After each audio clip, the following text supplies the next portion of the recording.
हम लोगों ने रासायनिक अभिक्रियाओं को जान लिया कि किसी भी अभिक्रिया में अगर नए गुणधर्म वाले पदार्थ हमें मिल रहे हो तो वह कैसी अभिक्रिया है, रासायनिक अभिक्रिया है। लेकिन रासायनिक अभिक्रिया की पहचान कैसे होती है? मान लेते हैं आपके सामने कोई अभिक्रिया हो रही है, आप कैसे पहचानेंगे वो रासायनिक अभिक्रिया है? जब कोई रासायनिक अभिक्रिया संपन्न होती है तो उसे निम्न चिन्हों से पहचाना जाता है। आपकी कोई भी रासायनिक अभिक्रिया अगर संपन्न हो रही है तो निम्न चिन्हों से, कुछ चिन्ह होते हैं, कुछ गुणधर्म होते हैं जिनसे हम पता लगा सकते हैं कि जो अभिक्रिया हो रही है वह हमारी कैसी अभिक्रिया है, रासायनिक अभिक्रिया है। कौन कौन से गुणधर्म होते हैं? सबसे पहला, पदार्थ की अवस्था में परिवर्तन। जो भी पदार्थ होगा उसकी अवस्था में परिवर्तन आ जाएगा, चेंज इन स्टेट हो जाएगा। ये किसका गुणधर्म है? रासायनिक अभिक्रिया का है। कभी भी अगर पदार्थ की अवस्था में चेंज आ रहा होगा तो हम बोल रहे होंगे कि क्या हो रहा है, आपका रासायनिक अभिक्रिया हो रही है। इधर देखिए 2H2 plus O2 gives 2H2O। Hydrogen क्या है? गैस है। ऑक्सीजन क्या है? गैस है। लेकिन जो हम लोगों को पदार्थ मिला वह क्या है? एक द्रव पदार्थ है। मतलब इसके अवस्था में बदलाव आ गया, इसके स्टेट में चेंज आ गया। तो कभी भी स्टेट में चेंज आ रहा होगा तो हम बोल रहे होंगे रासायनिक अभिक्रिया हो रही है। दूसरा, रंग में परिवर्तन, चेंज इन कलर। कभी भी पदार्थ के रंग में परिवर्तन आ जाए, बदलाव आ जाए, हम लोग क्या बोलेंगे? रासायनिक अभिक्रिया हो रही है। यहां देखिए Fe प्लस CuSO4। जो CuSO4 ये जो है ये एक तरीके का विलयन होता है जिसका कलर जो होता है पहले आपका नीला रहता है, और जब हम लोग इसको रिएक्ट करवाते हैं Fe के साथ तो हम लोग को FeSO4 मिलता है। FeSO4 जो होता है ये एक नया विलयन बन जाता है जिसका कलर कैसा हो जाता है? हरा हो जाता है। ये देखिए पहले जो हमारा सोल्यूशन था, जो विलयन था, वह CuSO4 था जो कि नीले कलर का था। जब इसको हमने रिएक्ट करवा दिया किसके साथ? Fe के साथ, लोहे के साथ, हम लोगों को एक नया विलयन मिल जाता है जो कि हरे कलर का होता है। तो कभी भी आपके परिवर्तन आ रहा होगा रंग में तो हम लोग क्या बोलेंगे? क्या हो रहा है? रासायनिक अभिक्रिया हो रही है। तीसरा, गैस का निष्कासन, evolution of a gas. Zinc plus H2SO4 gives ZnSO4 plus H2। कभी भी आपका गैस निकल रही हो, जो अभिक्रिया हो रही है उसके अंदर क्या निकल रही हो? गैस निकल रही हो। नॉर्मली आपने पिक्चरों में देखा होगा कि बच्चे जो होते हैं वो एक टेस्ट ट्यूब ली, दूसरी टेस्ट ट्यूब ली, उसके अंदर डाला और अचानक से टेस्ट ट्यूब फट गई या फिर धुआं निकल गया। क्यों होता है? क्योंकि वहाँ गैस का निष्कासन हो रहा होता है, इवोल्यूशन ऑफ अ गैस हो रहा होता है। कुछ इस प्रकार से ये देखिए आपके टेस्ट ट्यूब है, इसमें से देखिए थोड़ा थोड़ा धुआं निकल रहा है, यही एक प्रकार की गैस निकल रही है। ये धुआं नहीं है, गैस है। और इसी गैस के निष्कासन से हम लोग बोल सकते हैं कि क्या हो रही है? रासायनिक अभिक्रिया हो रही है। अगला क्या होता है हमारा? ताप में परिवर्तन, चेंज इन टेम्परेचर। आपने कोई अभिक्रिया करवाई और आपको जो नया पदार्थ मिला उसके ताप में परिवर्तन हो। जैसे CaO, इसको क्विकलाइम भी बोलते हैं, चूना भी बोलते हैं। इसको जब हम पानी में डालते हैं तो चूने को जब पानी में डाला जाता है तो हम लोगों को बुझा हुआ चूना मिल जाता है, CaOH का होल ट्वाइस मिल जाता है, स्लेक लाइम मिल जाता है। ये जो स्लेक लाइम होता है ये अपने साथ ऊष्मा देता है। ऊष्मा का मतलब क्या होता है? आपका कभी भी जब आपने चूने को पानी में मिलाया तो जो आपको नया पदार्थ मिला CaOH का होल ट्वाइस मिला, चूना भी ठंड जाता, पानी भी ठंड जाता, लेकिन ये जो पदार्थ मिला ये गर्म है। क्या है? गर्म है। इसने अपने साथ ऊष्मा दी, हीट दी। इसका मतलब क्या हुआ? ताप में परिवर्तन आ गया। पहले पदार्थ ठंड जाता, अब कैसा है? गर्म है। तो कभी भी ताप में परिवर्तन आ रहा हो तब भी रासायनिक अभिक्रिया हो रही है। आखिरी, अवक्षेप का निर्माण, फॉर्मेशन ऑफ अ प्रेसिपिटेट। अवक्षेप क्या होता है? अवक्षेप होते हैं आपका ऐसे पदार्थ जो पानी में घुलनशील नहीं होते। ऐसे पदार्थ जो घुलनशील नहीं होते ऐसे पदार्थों को अवक्षेप कहते हैं। कुछ इस प्रकार के पदार्थ होते हैं, ये इस तरीके से बन जाते हैं, किसी भी चीज में घुलनशील नहीं होते, घुल नहीं सकते हैं। ऐसे पदार्थों को हम प्रेसिपिटेट कहते हैं। इनका अपना खुद का कलर होता है। और कभी भी किसी अभिक्रिया में अगर अवक्षेप बन रहा हो तो भी हम क्या बोलेंगे कि कैसी अभिक्रिया हो रही है? हमारी रासायनिक अभिक्रिया हो रही है। जैसे इधर देखिए BaCl2, इसको हम रिएक्ट करवाते हैं Na2SO4 के साथ तो हम लोग को BaSO4 मिल जाता है जो कि एक अवक्षेप है, इसका अपना कलर होता है। तो इस तरीके से हम लोग ये जो पांच अवस्थाएं हमारी अगर ये हो रही हो तो हम लोग बोल सकते हैं कि जो हमारी रासायनिक अभिक्रिया है वह हो रही है, क्योंकि ये जो है पांचों के पांचों उसके गुणधर्म है। तो अगली बार कभी भी आपसे पूछा जाए कि बताइए जो अभिक्रिया हो रही है वह रासायनिक है या नहीं है, अगर ये इन पांचों में से कोई भी गुणधर्म वह अपना रही होगी तो हम बता सकते हैं कि जो अभिक्रिया है रासायनिक है या नहीं है। अब अपने अगले टॉपिक को देखते हैं, रासायनिक समीकरण, केमिकल इक्वेशन। जब एक मैग्नीशियम रिबन को वायु में जलाया जाता है तो यह मैग्नीशियम ऑक्साइड में परिवर्तित हो जाता है। यह एक रासायनिक अभिक्रिया के लिए कथन है। एक रिएक्शन हो रही है, एक अभिक्रिया हो रही है। क्या हो रही है? हम लोग मैग्नीशियम रेवन को जला रहे हैं वायु में, ऑक्सीजन के साथ जला रहे हैं, और हम लोग को क्या मिल रहा है? मैग्नीशियम ऑक्साइड मिल रहा है। ये इतनी बड़ी कथन है। हम लोगों को अभिक्रिया तो हम लोगों ने बताई, रासायनिक अभिक्रिया, लेकिन हम लोगों ने इतनी बड़ी कथन बताई, स्टेटमेंट बताई। इसी स्टेटमेंट को छोटा करके आसान भाषा में लिखना हमारा क्या कहलाता है? समीकरण कहलाता है, इक्वेशन कहलाता है। कैसे? कुछ, परंतु इसे निम्न तरीके से भी लिखा जा सकता है। क्या हो रहा है? मैग्नीशियम रेवन था हमारा, मैग्नीशियम रिएक्ट कर रहा है किसके साथ? ऑक्सीजन के साथ, और हम लोगों को क्या दे रहा है? मैग्नीशियम ऑक्साइड दे रहा है। इस वाले केस में क्या है? बात हमने वही बोली कि मैग्नीशियम ऑक्सीजन के साथ रिएक्ट कर रहा है, प्लस का मतलब दोनों आपस में रिएक्ट कर रहे हैं, और इस एरो का बीच में तीर का मतलब है कि यह हमें मिल रहा है। बात वही हो रही है कि मैग्नीशियम ऑक्सीजन के साथ रिएक्ट कर रहा है और हम लोग को मैग्नीशियम ऑक्साइड दे रहा है, लेकिन हम लोगों ने इसको छोटा करके बोल दिया। वही बात हम इतनी बड़ी करके बोल रहे थे, वही बात हम लोगों ने छोटे से शब्दों में लिख दी। तो ऐसे कभी भी हम लोग किसी भी एक अभिक्रिया को छोटे शब्दों में आसान भाषा में समझाने की कोशिश कर रहे होंगे, उसके लिए समीकरण का उपयोग होता है, इक्वेशन का इस्तेमाल होता है। इस प्रकार के समीकरण को लिखना शब्द समीकरण कहलाता है। ये जो हम लोगों ने समीकरण लिखा है, ये कैसा समीकरण है? शब्द समीकरण है। रासायनिक अभिक्रिया को लिखने का दूसरा तरीका भी है। अब इसको इससे भी आसान तरीके से लिखा जा सकता है। क्या तरीका? कि मैग्नीशियम और ऑक्सीजन के हम लोग संकेतों का इस्तेमाल करें, चिन्हों का इस्तेमाल करें। मैग्नीशियम हम सबको पता है क्या होता है, मैग्नीशियम का चिन्ह Mg होता है। ऑक्सीजन का चिन्ह क्या होता है? O2 होता है। और जो हम लोग को मिल रहा है मैग्नीशियम ऑक्साइड, वो क्या होता है? MgO होता है। इतनी बड़ी बात देखी हम लोगों ने, कितने से में कन्वर्ट कर दी? इतने से में ही कन्वर्ट कर दी। तो इस प्रकार से जब हम लोग किसी भी एक अभिक्रिया को छोटा करके बता रहे होंगे, वो जो होती है वो हमारी क्या कहलाती है? रासायनिक समीकरण कहलाती है, केमिकल इक्वेशन कहलाती है। हम ये कह सकते हैं कि रासायनिक समीकरण रासायनिक अभिक्रिया को लिखने का सरल एवं ज्यादा सूचनात्मक तरीका है, जिसमें अभिक्रिया को लिखने के लिए हम परमाणुओं एवं यौगिक के चिन्हों का उपयोग करते हैं। हम लोग ये कह सकते हैं कि जो रासायनिक समीकरण है, ये एक अभिक्रिया को लिखने का सरल एवं ज्यादा सूचनात्मक तरीका है। मतलब कि बहुत ज्यादा इसमें इंफॉर्मेशन मिल रही होगी हम लोगों को। कैसे मिल रही होगी देखते हैं।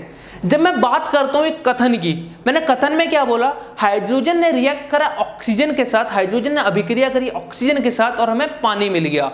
जब मैं ये कथन बोल रहा हूं तो उस दौरान ना तो मेरे को ये पता चल रहा है कि हाइड्रोजन की अवस्था क्या है, ना ही मेरे को ये पता चल रहा है कि ऑक्सीजन की अवस्था क्या है, ना ही ये पता चल रहा है कि जल की अवस्था क्या है।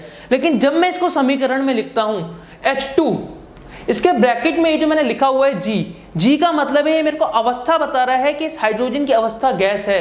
ये जो मैंने O2 के ब्रैकेट में लिखा हुआ है जी, इसका मतलब ये अवस्था बता रहा है कि जो ऑक्सीजन है वह गैस है, और ये जो H2O मेरे को मिला वह क्या है? लिक्विड है, द्रव है। तो इसका मतलब है कि हम लोगों का समीकरण होता है सरल तो होता ही होता है, इसको छोटा तो बनाते ही बनाता है उस कथन को, उससे ज्यादा सूचनात्मक भी होता है। छोटे तरीके से हमें ज्यादा सूचना मिल रही होती है, ज्यादा एक्सप्लेन मिल रहा होता है। तो इस प्रकार से हम लोग कह सकते हैं कि कोई भी समीकरण किसी भी अभिक्रिया को सरल एवं सूचनात्मक बनाता है। सेम नीचे वाली रिएक्शन में देखिए, Mg, इसके ब्रैकेट में सॉलिड है, मतलब मैग्नीशियम कैसे है? सॉलिड है।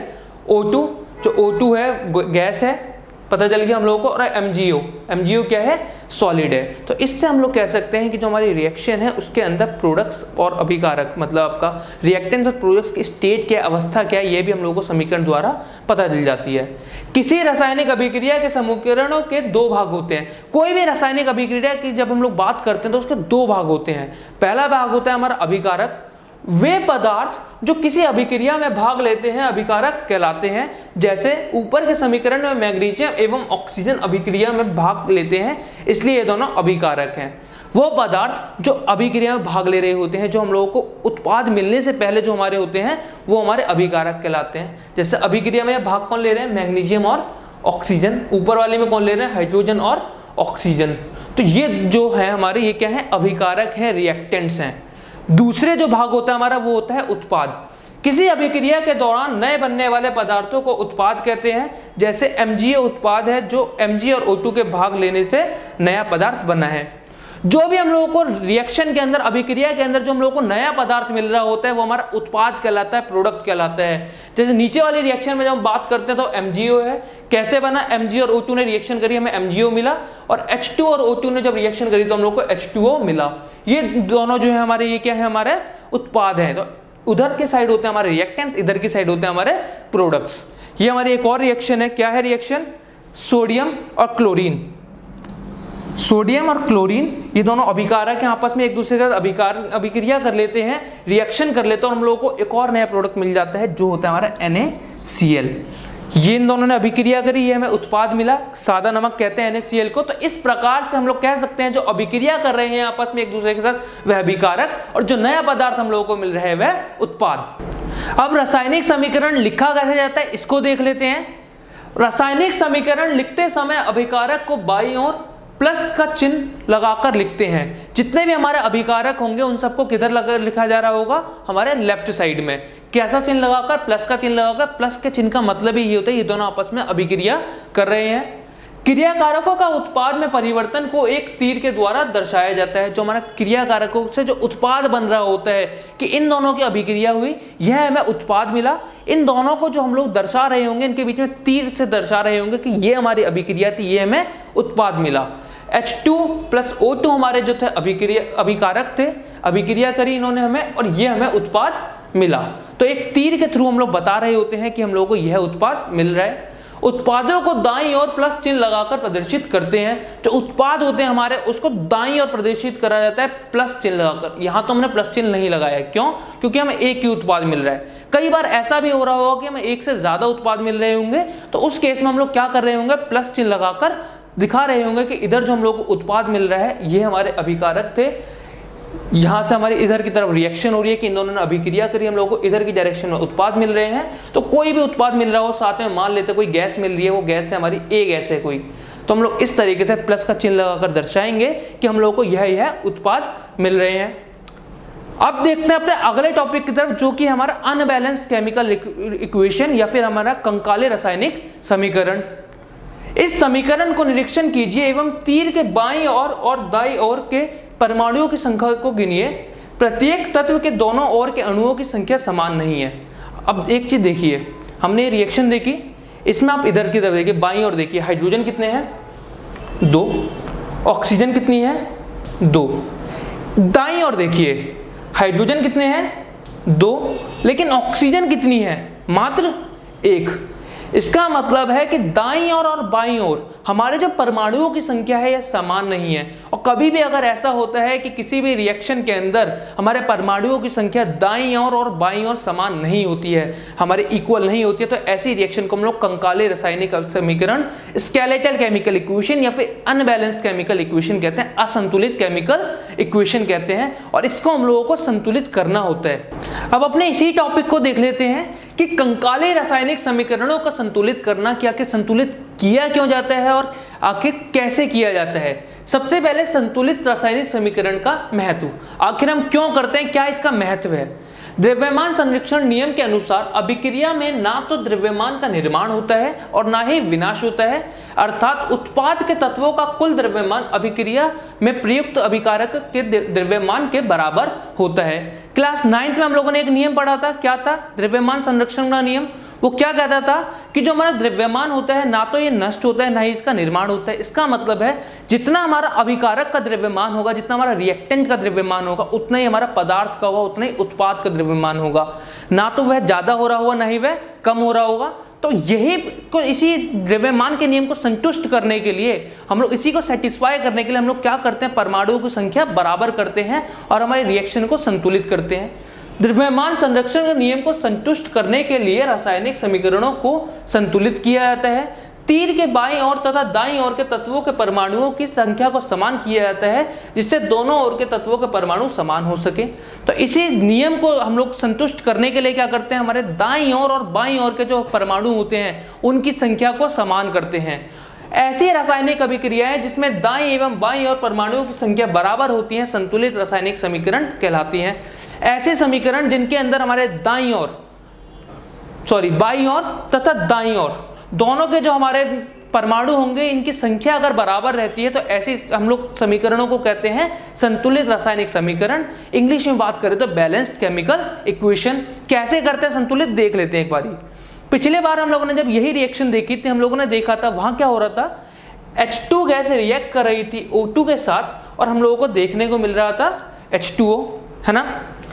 रिएक्शन में हमने देखा था इधर हाइड्रोजन 2 थे, इधर ऑक्सीजन 2 थे, लेकिन इधर हाइड्रोजन तो 2 थे, ऑक्सीजन एक ही था। इसको संतुलित कर लेते हैं। संतुलित कैसे होगी, ये जो हमारी ऑक्सीजन थी, इधर ऑक्सीजन कितनी थी 2, इधर ऑक्सीजन कितनी है मात्र 1 है। इस ऑक्सीजन को 2 कर लेते हैं। 2 कैसे होगी ऑक्सीजन, बाहर इसके 2 लगा देते हैं। जब हमने 2 लगा दिया, खुद से हम लोग लगा सकते हैं, ऐसी कोई बात नहीं है, हम लोग खुद से लगाकर बैलेंस करने के लिए हम लोग कहीं भी आपका नंबर्स को कोफिशिएंट के रूप में लगा सकते हैं।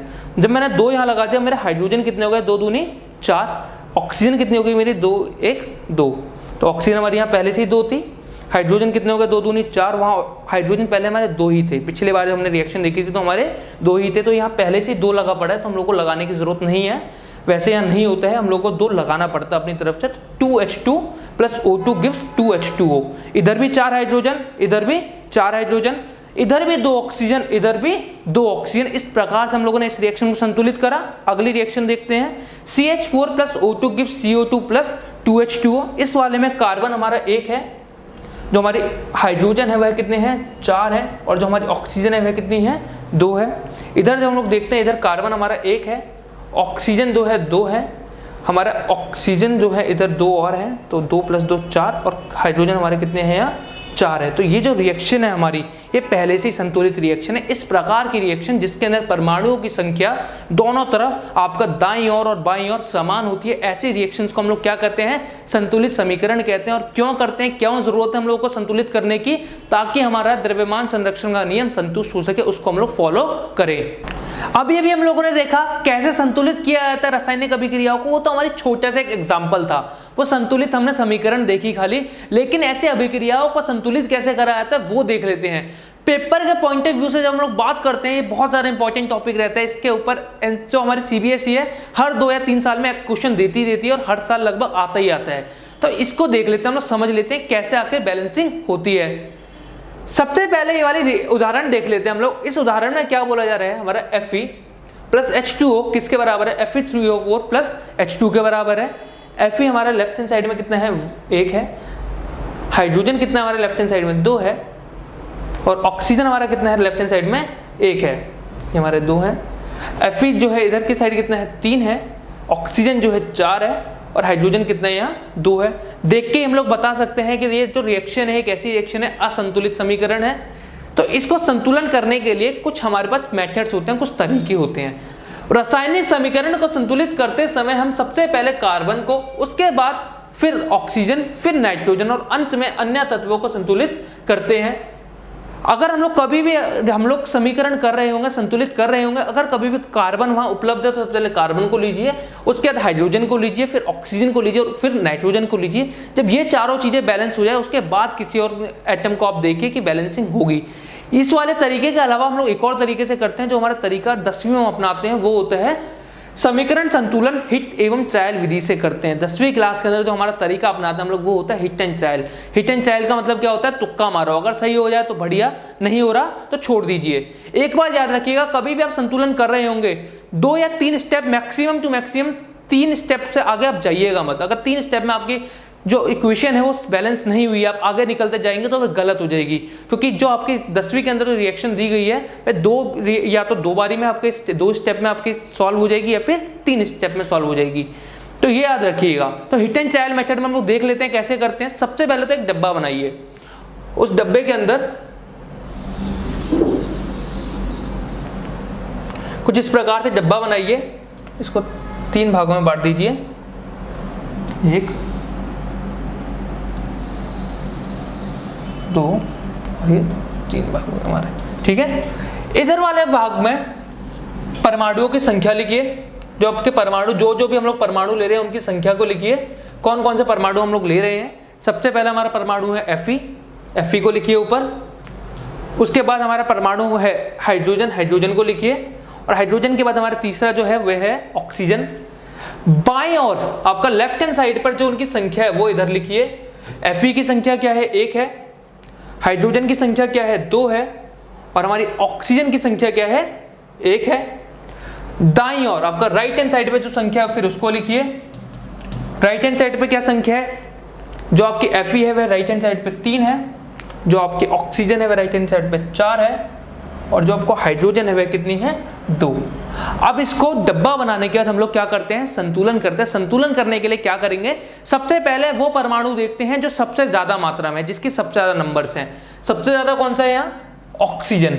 कितनी है इधर की तरफ 4 है हमारे परमाणु। क्या करेंगे ऑक्सीजन को, इधर 4 है इधर कितना है मात्र 1 है, कैसे रिएक्ट करेंगे इसको, डायरेक्ट हम लोग 4 से मल्टीप्लाई कर देंगे, 4 से गुणा कर देंगे, जहां भी हमारा ऑक्सीजन लगा हुआ है उसके आगे क्या लगा दीजिए 4 लगा दीजिए। हम लोग ऐसा लगा सकते हैं 4 5, ये बात याद रखिएगा कि ऑक्सीजन को बैलेंस करने के लिए 4 जो लगेगा वह इधर ही लगेगा, इधर मत लगाइएगा, इधर लगाएंगे तो आपका गलत हो जाएगा, काट दिया जाएगा। आप आगे ही लगा सकते हैं 4। जैसे ही मैंने ऑक्सीजन के आगे 4 लगाया, ऑक्सीजन के साथ साथ हाइड्रोजन के आगे भी लग गया। जो हाइड्रोजन पहले मेरी 2 थी वह अब कितनी हो गई, यहाँ 2 × 4 अब कितनी हो गई 8 हो गई। 8 होने के बाद आप क्या करेंगे, हाइड्रोजन को बैलेंस कीजिए। हाइड्रोजन को कैसे बैलेंस करेंगे, हाइड्रोजन यहाँ 8 हो गई, यहाँ भी 4 से गुणा कर दीजिए, यहाँ हमारी क्या हो गई 4 हो गई हाइड्रोजन। अब हमारी जो Fe थी इधर कितनी है 3, इधर कितनी है बस 1, इसको भी 3 से गुणा कर दीजिए, आपके 3 Fe। ये जो है इस प्रकार से अब आप जब रिएक्शन को देखते हैं इसको लिखते हैं दोबारा से रिएक्शन को। रिएक्शन क्या आई हमारे 3 Fe plus 4 H2O gives Fe 3O4 plus 4 H2। अब जब इस रिएक्शन को हम लोग देखते हैं, इधर देखिए, इधर Fe कितने हैं 3 है, इधर Fe कितने हैं 3 है, 3 थोड़ा गंदा बन गया है, ये इधर कितने हैं 3 है। हाइड्रोजन यहाँ कितने हैं 8 है, 4 दूनी 8, हाइड्रोजन इधर भी कितने हैं 8 है, 4 दूनी 8। ऑक्सीजन कितने हैं 4 एकम 4, और यहाँ भी कितने हैं 4। तो इस प्रकार से हम लोगों ने क्या करा, जो हम लोगों को एक असंतुलित समीकरण दिया गया था उसको हम लोगों ने क्या कर दिया, संतुलित कर दिया। अभी हम लोगों ने एक केमिकल रिएक्शन देखी, अब और केमिकल रिएक्शन को देख लेते हैं कैसे बैलेंस करी जाएगी। यहाँ हमारे पास एक रिएक्शन है जिसके अंदर एल्यूमिनियम को रिएक्ट कराया जा रहा है कॉपर क्लोराइड के साथ, और वो हम लोग को दे रही है कॉपर प्लस में एल्यूमिनियम क्लोराइड। इसके अंदर जब हम लोग देखते हैं तो एल्यूमिनियम यहाँ हमारा 1 है, कॉपर हमारा 1 है, क्लोरीन हमारा 2 है। इधर जब हम लोग देखते हैं तो कॉपर हमारे यहाँ कितना है 1 है, एल्यूमिनियम भी 1 है, और लेकिन क्लोरीन कितना है 3। वैसे तो हमारा एल्यूमिनियम और कॉपर दोनों साइड्स पे बराबर है, लेकिन क्या अलग है, क्लोरीन अलग है, और खाली क्लोरीन की मात्रा में ऊपर नीचे होने के कारण आपकी पूरी रिएक्शन कैसी है, अनबैलेंस है। इस रिएक्शन को हम लोगों को बैलेंस करना पड़ेगा। बैलेंस कैसे करेंगे, बॉक्स बनाइए, इस बॉक्स को 3 हिस्सों में बांटिए। इधर हमारे एटम्स रहेंगे, कौन कौन से एटम्स हम लोग की रिएक्शन में है। इधर हमारा लेफ्ट हैंड साइड पे उन एटम्स की संख्या कितनी है, और हमारा राइट हैंड साइड पे उन एटम्स की संख्या कितनी है। सबसे पहला हमारा एटम है aluminium. Aluminium left hand side पे है 1, राइट हैंड साइड पे हमारा 1। दूसरा जो है हमारा वह है कॉपर। कॉपर जो है हमारा लेफ्ट हैंड साइड पे भी 1 है, और राइट हैंड साइड पे भी 1 ही है। जब हम बात करते हैं क्लोरीन की, क्लोरीन हमारे लेफ्ट हैंड साइड पे 2 है, इधर की तरफ 3 है। हमारा एल्यूमिनियम और कॉपर दोनों पहले से सेम है, उनको तो अभी हम लोगों को बैलेंस करने की जरूरत नहीं है। सबसे पहले हम लोग किसको बैलेंस करेंगे, क्लोरीन को। क्लोरीन इधर 2 है, इधर कितना है 3। अब इन दोनों को हमें एक सेम अमाउंट में लाना है, सेम मात्रा में लाना है। तो हम लोग क्या करेंगे, इनका एलसीएम लेंगे, इसको मल्टीप्लाई कर देंगे 3 से, इसको मल्टीप्लाई कर देंगे 2 से, क्योंकि 2 को जब हम 3 से करेंगे वो भी 6 हो जाएगा, इधर भी 6, और 3 को 2 से करने पर ये भी 6 हो जाएगा। तो क्या करेंगे, इधर हमारा 3 था, इसके आगे 2 लगाइए, इधर हमारा 2 था, इसके आगे 3 लगाइए। इससे क्या हुआ हमारे, देखिए क्लोरीन यहाँ भी 6 हो गए, क्लोरीन यहाँ भी 6 हो गए। क्लोरीन तो हमारे बैलेंस हो गए, लेकिन बाकी जो आइटम्स थे वो अनबैलेंस हो गए। जो एल्यूमिनियम था राइट हैंड साइड पहले 1 था, अब कितने हो गए हैं 2 हो गए हैं। इस एल्यूमिनियम को बैलेंस करने के लिए लेफ्ट हैंड साइड पे 2 लगा दीजिए। जैसे हम 2 लगाएंगे ये हमारा एल्यूमिनियम बैलेंस हो गया। फिर हमारा कॉपर इधर 3 हो गए हैं, इधर कितना है मात्र 1 है, तो यहाँ हमारे 3 हो गए हैं लेफ्ट हैंड साइड पे, इधर हमारा मात्र 1 है, तो यहाँ भी 3 से मल्टीप्लाई कर देंगे। आपके इस तरीके से देखिए आपकी पूरी रिएक्शन जो है आपकी इक्वेट हो गई, आपकी जो पूरी रिएक्शन है संतुलित हो गई। 2 aluminium plus 3 CuCl2 gives 3 Cu plus 2 AlCl3। 2 aluminium उधर, 2 एल्यूमिनियम इधर, 3 कॉपर इधर, 3 कॉपर इधर, 6 क्लोरीन इधर, 6 क्लोरीन इधर। इस तरीके से हमारी एक रिएक्शन जो है हमारी इक्वेट हो गई। अब अगली रिएक्शन को देखते हैं। अगली रिएक्शन में क्या हो रहा है, नाइट्रोजन गैस और हाइड्रोजन गैस दोनों एक दूसरे के साथ रिएक्ट कर रही हैं, और हम लोग को क्या मिल रही है, अमोनिया मिल रही है, NH3 मिल रही है। यहाँ हम लोग जब देखते हैं नाइट्रोजन की यहाँ कितनी है 2, यहाँ हाइड्रोजन कितने हैं 2। नाइट्रोजन कितनी है 1, हाइड्रोजन कितने हैं 3। इसको कैसे करेंगे रिएक्शन, दोबारा से वही देखते हैं। डब्बा बनाइए इसके लिए,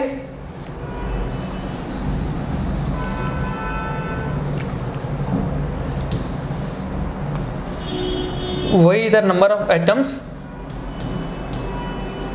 ये हमारा लेफ्ट हैंड साइड, ये हमारी right hand side. Left hand side पे हमारा नाइट्रोजन है और कौन सा एटम है दूसरा, हाइड्रोजन है। नाइट्रोजन की मात्रा कितनी है, इधर है 2, हाइड्रोजन की भी मात्रा इधर है 2।